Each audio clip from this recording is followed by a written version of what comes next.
I will go there. When you want me to stay, I will stay. How you want me to serve, I will serve. Who you want me to love, I will love. Lord, I commit to that this morning. Let's listen to His voice as we sing. I'm finding myself at a loss for words, and the funny thing is, it's okay. The last thing I need is to be heard, but to hear what you would say.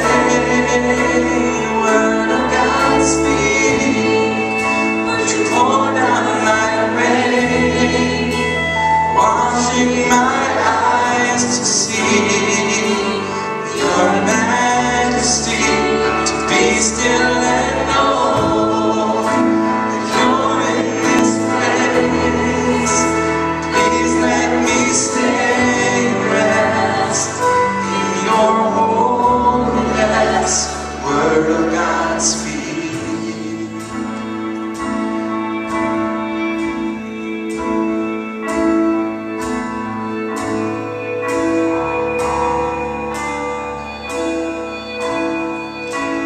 Finding myself in the midst of you, beyond the music, beyond the noise, and all that I need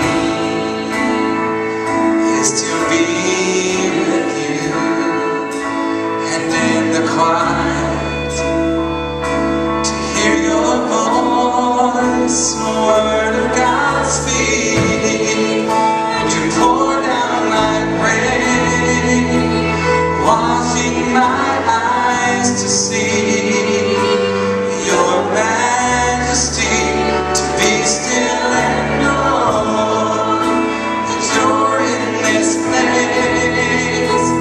Please let me stay and rest in your holiness.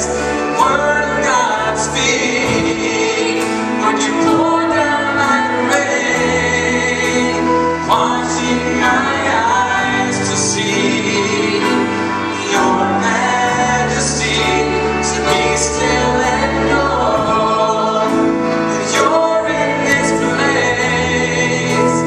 Please let me stay and rest in your holiness.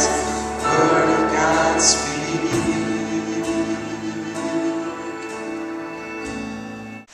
With Jesus of the sheepfold, John chapter 10. I didn't grow up on a farm like my father did. I don't know if you grew up on a farm, if you even know what a sheepfold is, but we're going to look at that a little bit today. You kind of have to if you're going to be with Jesus there. Kind of good if you knew where you were.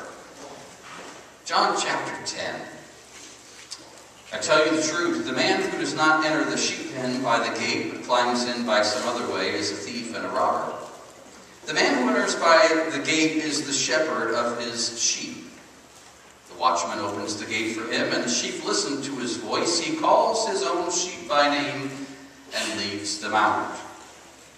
When he has brought out all of his own, he goes on ahead of them, and his sheep follow him, because they know his voice, but they will never follow a stranger. In fact, they will run away from him because they do not recognize a stranger's voice.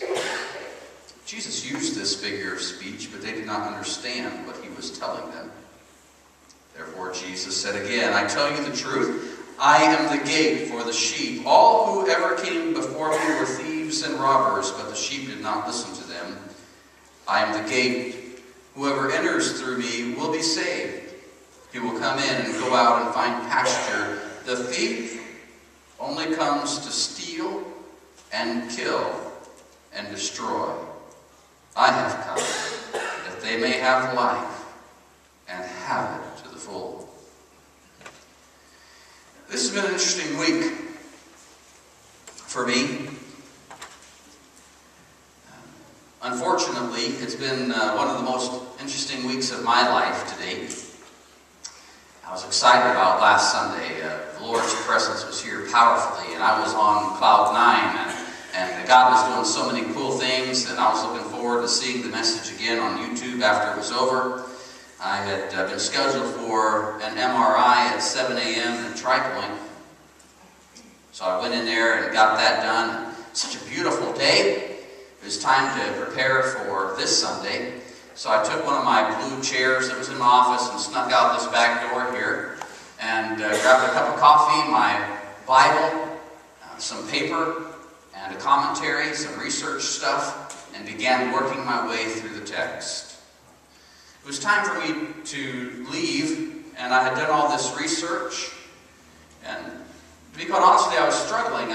Usually when I do that, instantly things will come to my attention that are in the text. I'm like, oh, I can preach about that. I got done with the text and I told the Lord, well, I don't have anything yet. It was very clear to me the Lord was saying, not yet. Okay. I came back to it later, and usually if I struggle to find something that kind of leaps out and that there's a sense of direction as to the text, I will grab that paper and pen, and I'll begin to take notes and begin to create grids and graphs. Where is God moving in the text? Where is the message going? Character analyses and all those different things. I lay it all out on paper, and I got done with all that, and I told the Lord, I don't have anything yet. So just wait a minute. So we were scheduled to go to the zoo on Tuesday night. We had a showing. They had opened the zoo to members, member-only open thing with their new elephant exhibit. And so we went to Chagrin River Park near East Lake there to take a picnic. And so we had chicken and all those good things that come with a picnic. And then we're headed into Cleveland. And I remembered that my MRI tech said, you can call the doctor 24, 48 hours. I was thought about waiting until Wednesday. I'm like, well, I'm going to call them and see what they have to say. And I called, it was a few minutes after 4. The nurse said, well, you know, doctors don't return calls after 4 o'clock. He'll call you tomorrow. I said, that's fine. About 10 minutes later, the doctor called me and said, well, we got your MRI back. He said, we know what's causing your problems. But I'm not qualified to tell you how to fix it. We need to send you to a neurologist. And I said, okay. He said, come in the morning, get your stuff, and there'll be a phone number on there to call the neurologist. I said, okay. He said, you have some compression on your spinal cord, and you need to figure out what to do about it. Well, that sounds good. I called the neurologist on Wednesday morning. He wasn't open until 9, so we were getting ready to have a staff meeting. I told my staff meeting that I'm going to delay the start of staff meeting, and I don't really care whether you like that or not. I'm going to delay it anyway. I'm calling the neurologist. So they were sitting there listening to me talk to the neurologist on the phone. They actually were able to get me in on Thursday. I was surprised. And so I went into the neurologist. He walked in the room and looked me up and down a couple times, and he goes, Terry, you look in a whole lot better shape than I expected. I didn't quite know what to make of that. He said, let me run a couple tests on you. So he did some resistance kinds of things. And he said, I expected you to not be able to walk too well, to not be able to button your shirt, to not be able to grab things, to be dropping things that you would be picking up. He said, you have pretty significant spinal cord compression. And he said, to be honest with you, you're at risk for paralysis. And I said, well, can I play softball?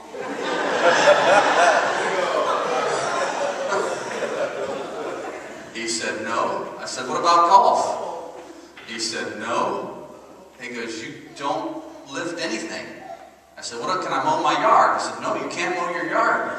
And he kept using the word paralysis over and over again. He said, Terry, I'm not kidding. You cannot do anything. He said, if you trip and fall, if you get in an accident, any of those things could be very bad for you. Well, I come home. He said, but because your strength is what it is, I'll give you an option as to whether or not you want to do surgery or physical therapy. I said, physical therapy. He said, you could also have injections or medicine. I said, the medicine. He said, you don't want to do both? I said, no. I said, I'll send you to somebody that will shoot things into your spine. No, that's all right. That's all good. On the way home, I'm talking to my wife. The doctor kept telling me, do you have the personality that will let you stop doing what it is that you do? Yes. No. I have this habit of taking things to their extreme. I think I injured myself chopping wood for 5 hours. And it was my day off. I thought I was just buffing for softball. But that pile of wood was laying there and it had to get done. And so I kept chopping and my body was screaming and the pile of wood was still sitting there mocking me, and I did not want it to sit there and mock me, so I kept chopping it. I says, don't you think you ought to take a break? Well, I'm almost done. I want to keep going. And I think that mentality is what caused this thing to happen. And so the doctor says, do you have the personality type to not do activity like that? No, I don't. Miriam says, I think you maybe ought to consider surgery. I called our parish nurse. She said, Pastor, I think your wife may be right on this one. It was him using the word paralysis like a dozen times that caused me to believe, you know what, I'm at risk here. I'm at risk, so I better do something about it. I called him right back and I said, when can you do surgery? She goes, well, when would you like it? First available or like in your schedule? And I said, just sign me up. So she called me back a few minutes later and she said, oh, the doctor will call you tomorrow. And she called me back a few minutes later and said, how about May 23rd? I said, sounds good to me. So I sent you a letter. My emotions are not immune to the challenges that exist when you hear words like that. But I know that we serve a Heavenly Father who is gracious and wonderful. He must have been with me these past weeks because my brother and my dad retires today from pastoral ministry. And my brother had leg surgery yesterday, and I had a thing with Brian and Rafi yesterday, so neither of us were able to help him move. So my brother and I decided to get George's trailer and move all his heavy furniture last Saturday, just him and me. So he and I were hauling out all the heavy things onto the truck and trailer and hauled it all into his house. You're not supposed to lift anything. Well, I already did. I wanted to see if my shoulder was strong enough to do archery, so I pulled my 70-pound bow a whole bunch of times to see if I could do that. This was before I met with the doctor. Went to softball practice on Monday night. I couldn't find my swing. Now I know maybe why. Swinging that sucker 50 times or better. The Lord has been with me, folks. He's been keeping me safe. He must really love us to take care of us the way He does. That brings me to the text. I have no idea what a shepherd does, no idea what a shepherd fold is, knew nothing about what it means to be a part of a shepherd community in the first century Jerusalem. Community with Jesus at a sheepfold. I saw that and I'm like, boy, that people are going to come to church on Sunday inspired and ready to worship Jesus. I'm going with Jesus to a sheepfold. What in the world is a sheepfold? Well, when we think of a sheepfold, we tend to think of our understanding of pens and gates and those kinds of things, fences. And if your idea is anything like mine, what I had in mind is like a cedar fence, with the 2 posts that run through them, and then you have 2 posts, and it was like anyone of any size could crawl through the fence at any place around the thing, but the sheep are just kind of standing around in there. And this is this vision that I have of a sheep pen, but you need to know that's not New Testament. It's any wolf or any coyote or any predatory animal or any thief could get in that sheep pen, and any of the 360 degrees that exist. The shepherd wouldn't be able to do anything about it. But that's not where sheep resided. That's not a typical sheepfold outside of Jerusalem. Shepherds found their folds, if you will, in the holes of caves. And at night they would take their sheep into these caves, sleep in front of the entrance